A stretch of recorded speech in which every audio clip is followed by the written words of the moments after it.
안녕하세요. 데이터베이스 실기 시간입니다. 오늘은 기출문제, 데이터베이스 실기 기출문제를 풀어보도록 하겠습니다. 2005년 사회 문제입니다. 한번 읽어볼게요. 원래 기출문제가 좀 길어요. 한번 읽어보겠습니다. 다음 각 문제의 가로한 내용에 가장 적합한 번호를 답항목에서 한 가지만 선택하시오.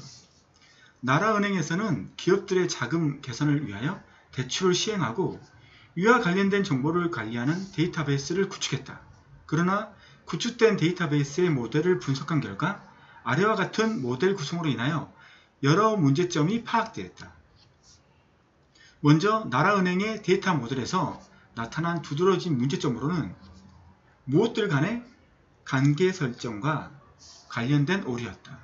개체들 간의 표현될 수 있는 관계의 종류로는 1대1, 1대0, 1대_n 관계로서 해당 무엇들 간에 존재할 수 있는 데이터와 카디널리티를 파악하여 정확하게 설정해야 된다.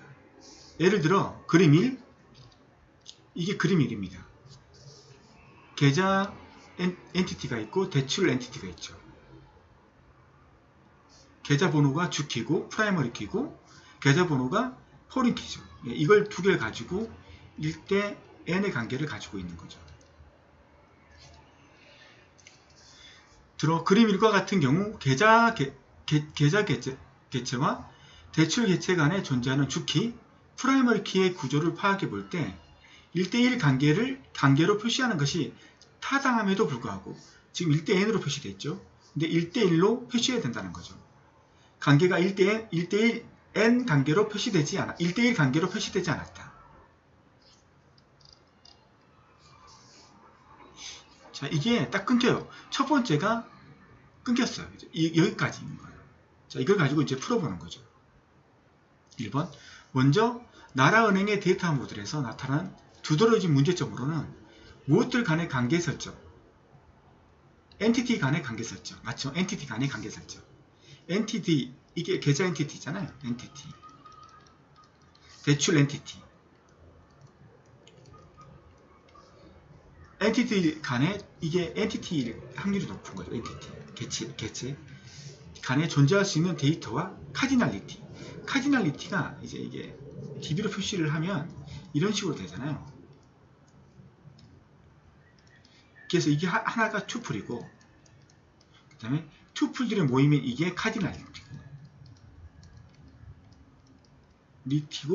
그리고 현재 내가 봤을 때 그때 이 카디널리티 이 모양을 인스턴스라고 부르는 거죠. 인스턴스. 예를 들어 그림 1과 같은 경우 계좌 개체와 대출 개체 간에 존재하는 주키의 구조로 파악해 볼 때 1대1 관계로 표시되는 것이 타당함에도 불구하고 1대1 관계로 표시되지 않았다. 개체 간의 관계가 이상하게 됐다는 거죠. 이게 왜 1대1이 돼야 되냐면 이렇게 본 거죠. 계좌당 대출은 하나다는 거지. 대출은. 계좌 하나당 대출이 하나가 있어야 되지 내가 계좌를 하나 개설했는데 거기에 대출이 여러 개 있을 수가 없다는 거죠. 계좌를 대출을 또 하고 싶으면 다른 계좌를 오픈해서 또 해야 된다는 거죠. 근데 중요한 것은 이걸 몰라도 그냥 우리는 이 문장을 읽고 이 문장 안에 들어갈 수 있는 답이 뭔지를 파악하면 되는 거죠. 우리가 이게 1대_n이든 1대1이든 우리가 중요한 건 그게 아니죠. 예. 이쪽에서는 이걸 1대1로 본 거고 이것 때문에 개체들 간의 관계 설정이 좀 이상하게 됐다는 거죠. 관계가. 그게 핵심이니까. 자, 두 번째는 데이터베이스 설계와 관련되어 개체 관계도 ER 다이어그램 알죠? ER 다이어그램. 이거 ER 다이어그램. 이게 ER 다이어그램이잖아. ER 다이어그램. 에 포함되는 속성들의 명칭, 데이터 유형, 데이터 길이, 기본값들을 정의하는 문서인 속성정의서. 속성정의서가 뭐냐면 속성들의 이름, 데이터 유형, 인티저나 캐릭터냐, 데이터 길이 10바이트냐 20바이트냐, 기본값 등을 정의하는 문서인 속성정의서를 점검해 본 결과 여러 개체에 포함되는 우편번호의 경우 어떤 애는 포스트 CD, 그러니까 이름이 속성들의 명칭을 우편번호의 경우 포스트 CD, 또 어떤 그 개체에서는 집 CD, 그러니까 같은 그 용도인데 그 속성들의 명칭이 어떤 개체에서는 퍼스트 CD, 어떤 개체에서는 집 CD를 혼용하여 사용하고 있었으며 분류 사유 코드도 CSCD로 정의하고 있으나 상태 사유 코드는 스테이트 CSCD로 사용하고 있는 등 이게 보면 CS하고 CD 사이에 이게 들어갔잖아요.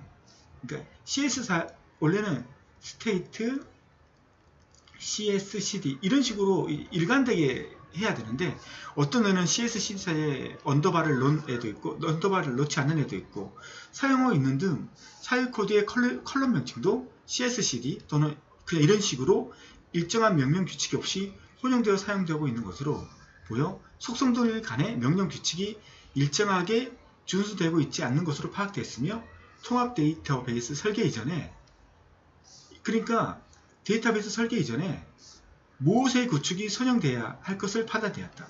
그러니까 속성들의 명칭 이런 것들 명칭은 어디에 선언하는 거예요? 데이터 사전이죠. 데이터 사전. 데이터 딕셔너리. 맞죠? 여기에서 이런 걸 이미 다 명시해 놓으면 데이터 사전을 참조해서 속성 정의서를 만들 때 데이터 사전에 있는 이런 값들을 가지고 속성 정의서를 만들어야지만 이렇게 하나로 뭐라고 해야 돼요? 이게 하나로 된 걸 쓸 수 있는 거죠. 만약 이게 데이터 딕셔너리가 없으면 어떤 애는 이렇게 쓰고 어떤 애는 이렇게 써버리면 유지보수할 때 다른 사람이 처음 온 사람들이 이걸 보고 이 두 개 같은 속성이 아니라고 판단할 수도 있는 거죠. 근데 이렇게 돼 있으면 이 두 개는 연관이 있을 거야. 개체 간에 연관성이 있을 거야. 이렇게 판단할 수 있는 거죠. 자, 그렇게 이제 사전을 구축하는 게 데이터 사전. 데이터를 우리말로 자료 사전. 이렇게 돼야 되는 거죠. 네. 자, 이게 보면 이게 데이터 사전이에요. 고객은 커스트로 해야 되고 공급자는 서플, 명은 네임, 배송은 딜리버리 이걸 써야 돼요. 속성할 때 아시겠죠? 이런 식으로 데이터 사전이고 그리고 데이터 사전, 자료 사전을 가지고 이제 우리가 속성 정의서 이제 이걸 만드는 거죠. 속성 정의서를. 자, 공급자라는 이게 뭐예요? 테이블이죠. 또는 개체. 개체에서 테이블명은 이걸로 되어 있고 그 다음에 컬럼명은 이건데 이 내용들은 이미 데이터 사전 안에 다 정의가 된 거죠. 데이터 사전 안에 서플 넘버는 공급자 번호로 한다. 이게 다 사전이 정의되어 있는 거죠. 그리고 배송 엔티티 개체는 이거로 되어 있고 이렇게 속성정의서. 이게 속성정의서인데 속성정의서는 데이터 사전 딕셔너리를 가지고 거기에 있는 그 사전에 정의되어 있는 용어를 여기 써야 되는 거죠. 그 사전과 일치되는 것들. 자, 세 번째로 그림 2에 제시된 ERD는 기업에서 관리하는 인적 자원과 관련된 어학상, 인적 자원 테이블과 어학상 개체, 개체라고 하죠. 정의선 개체. ERD입니다. 개체. 관리하기 위하여 개체를 도출하여 관계를 설정한 예제다. 개체를 설정하여 관계를 설정한 거죠. 예제의 관계를 파악해 볼 때 한 명의 사원은 여러 가지의 예국어를 구사할 수 있다는 전제로 설계되어 있는 상태다. 한 명의 사원은 여러 가지 예국어. 인사 기본과 어학 기본인데 한 명의 사원은 1대 N의 관계죠. 한 명의 사원은 여러 개의 예국어를 가질 수 있는 거죠. 여러 개 1대 N이니까 여러 개 할 수 있는 거죠. 한 명의 사원은 여러 개의 예국어를 자격증을 가지고 있을 수 있는 거죠. 여러 가지 예국어를 구사할 수 있다는 전제로 설계되어 있는 상태이다. 물론 하나의 예국어도 구사할 수 없는 경우도 있고 단지 하나의 예국어를 구사하는 경우도 있다. 그러니까 사원 한 명이 하나도 예국어를 할 수 없는 경우 아니면 하나 영어만 할 수 있는 경우 아니면 여러 가지의 예국어를 할 수 있는 경우를 처리할 수 있는 거죠. 따라서 현재 제시된 논리 ER 모듈에서는 인사 기본과 어학상 개체의 관계가 1대 N으로 되어 있으므로 인사 기본과 어학상 개체들 간의 데이터 무결성 유지를 위한 데이터 무결성 규칙을 위한 무슨 규칙이 형성되어야 된다. 다시 말하면 어학사항은 인사 기본에 무엇이 사본값을 갖고 있거나 널 값을 가져야 된다. 하지만 현재 설계된 어학사항 개체에는 사본 속성이 존재하지 않으므로 원칙적으로 규칙 성립이 불가능한 것으로 분석되었다. 다시 한번 그림을 보고 한번 설명하죠. 자, 이거죠. 인사 기본과 어학사항 두 개가 있어. 이 둘의 관계 설정해야 돼요. 관계. 그러면 지금 현재 이 테이블만 가지고 이 둘의 관계를 설정할 수 있나요? 4번. 인사 기본의 주키가 4번이죠. 어학상의 주키는 포린키는 애국어 구분 코드예요.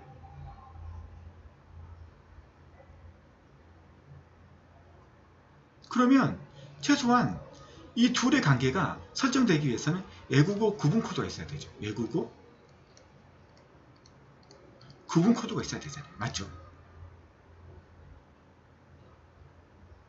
근데 여기서는 애국어 구분 코드가 없다는 거죠. 그래서 인사기본과 어학사항이 관계에 어떤 속성들 간에 같은 게 있어야 돼요. 그래서만 이 두 개를 가지고 관계 설정을 해서 조인을 할 수 있는 거죠.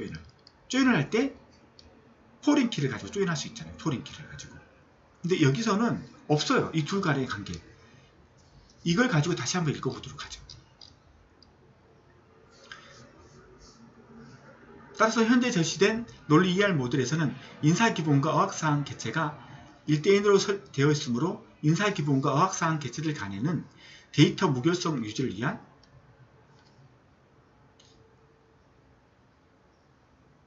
어떤 규칙이 형성되어야 한다. 다시 말하면 어학사항은 인사기본의 이거 뭐예요?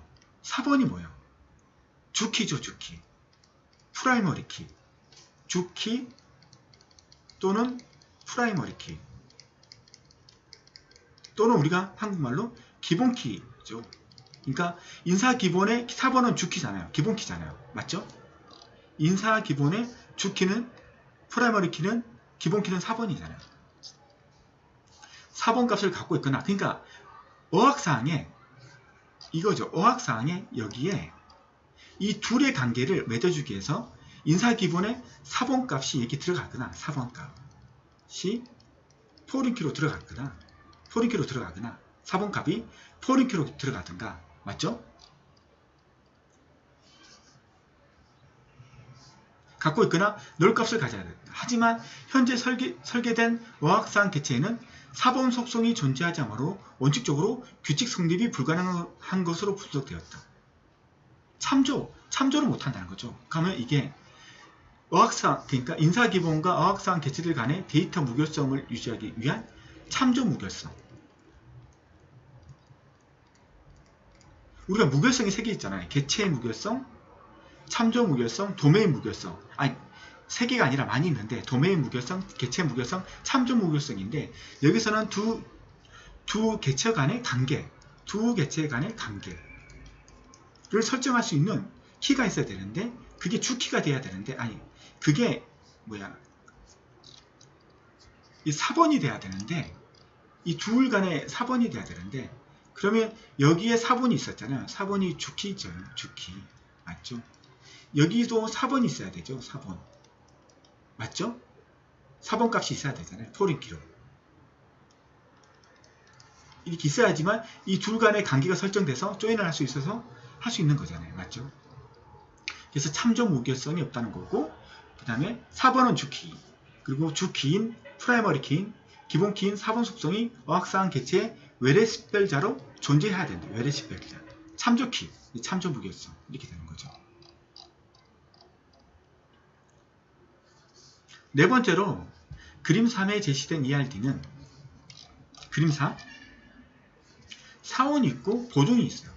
사원 한 명이 입사하기 위해서는 보증이 있어야 된대. 보증이 있어야 되는데 그때 근데 보증인이 그 1대 n인데 보증인이 n명이 있어야 돼요. n명이 이게 있고 보증인이 2개 있죠. 그 중복돼 있죠. 중복. 이게 보증인 테이블이라고 따로 빼야 되거든요. 보증인 테이블을 떼가지고 보증인 이게 따로 이게 해서 여기서는 보증인 아이디 가지고 찾아가면 되잖아요. 그럼 이런 것들이 없어도 되잖아요. 맞죠? 보증인 명만 있으면 되지 이런 것도 필요 없잖아요. 이게 중복된 거잖아요. 중복된 것들. 이런 문제를 가지고 있는 게 있죠. 사원 보증. 기업에서 관리하는 인적 자원과 관련된 보증 사항과 관련한 내용을 관리하기 위한 개체를 도천한 예제로서 대부분의 기업이 사원들이 입사할 때 입사하는 사원들의 신분을 보증하기 위해 요구하는 보증 사항과 관련된 내용을 처리한 개체 관계입니다. 기업들은 입사하는 사원의 보증을 위해서는 보증보험증권을 요구하거나 또는 2명의 보증을 요구한다. 지금은 이런 거 요구하는 거 없죠. 왜 요구하는지 모르겠네요. 그냥 예제니까 이러한 내용을 알고 해당 개체를 파악한다면 보다 쉽게 문제를 이해할 수 있다. 제시된 모델에서 보증인 1과 보증인 명 2와 같이 비열과 유사한 반복되는 속성 그룹이 표현되고 있어 칼럼이 원자 도메인을 기반으로 정의되어야 한다는 관계형 데이터 모델의 정규화 정의에 위배되므로 이는 무엇을 수행하여 반복되는 속성들을 하위 개체로 도출해야 된다. 그러니까 반복되는 속성들을 다른 테이블로 빼서 이게 반복사항을 없애야 된다.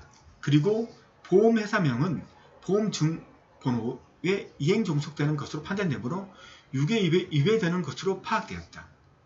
5, 6번은 좀 헷갈리죠. 그래서 여기서 5는 어떤 릴레이션 R의 도메인들의 값이 오직 원자값을만을 가질 경우를 의미하며 원자값을 없애서 만들어진 게 1정규형이죠. 제1정규형 맞죠? 원자값 나오면 무조건 제1정규형이에요. 맞죠? 6은 어떤 릴레이션 R이 ENF를 만족하면 세컨드 NF 이 정규형을 만족하는 게 뭐예요? 그러니까 전체 함수 종속에서 부분 함수 종속성을 없앤 게 이 부분 함수 종속성을 없애면 ENF가 되는 거고, 만족하면서 키가 아닌 모든 속성들이 비이행적으로 기본 키에 종속되는 경우를 의미한다. ENF를 만족하면서 이행함수 종속성을 없앤 건 뭐예요? 그건 제3정규형이죠. 제3정규형 맞죠? 이거 제가 올려놓은 것들 이제 읽어보면 그 동영상 읽어보면 아실 거거든요. 그래서 이건 제1정규형, 제3정규형 이렇게 되는 겁니다. 그래서 답을 보시면 이렇게 답이 40개가 나와 있는데 첫 번째는 33번 NQT가 되고 두 번째는 20번 자료 사진이 되고 3번은 28번 참조 무결성 되고 27번은 주키 23번은 제1정규형 25번은 제3정규형. 만약 문제에 이 주키 대신에 기본키가 있으면 기본키로 골라야 되는 거고 제1정규형 대신 1NF가 있으면 이걸 고르고 제3정규형 대신 3NF가 있으면 이걸 골라야 되는 거죠. 알았죠? 네, 그렇게 하시면 되고 여기에서는 이런 식으로 돼 있으니까 이렇게 이제 골라준 거죠. 아시겠죠? 네, 여기까지 하겠습니다. 감사합니다.